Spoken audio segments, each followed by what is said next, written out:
Hey guys, today I'm going to tell you how to fix Safari cannot open the page because the address is invalid.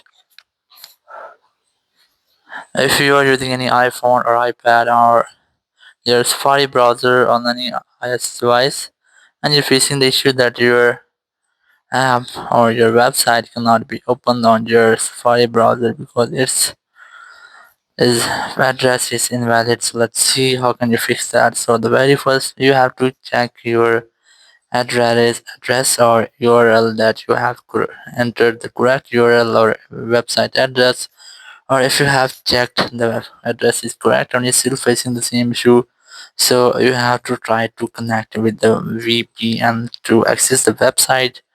Or if you are still facing the same issue that you cannot access the website, so you just have to open your settings app here, go for apps,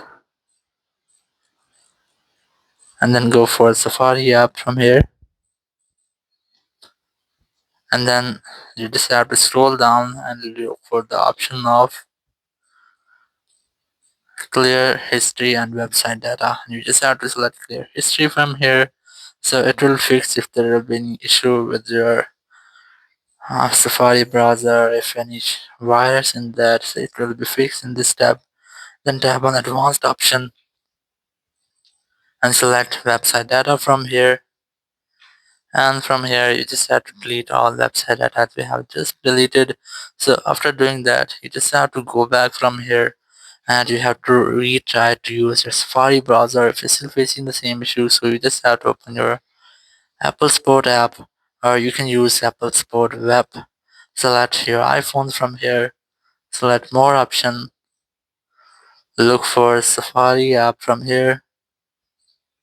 Once you get Safari, tap on it, and then you just have to select the option of get more help. Then select call us. Now you'll find a phone number whenever you want to talk. You have to simply dial this phone number and you will be connected with the Apple Support team member. You can discuss about your issue and get official help from there. So in this way your issue will be fixed. Thank you very much for watching the video. Until next video, bye bye.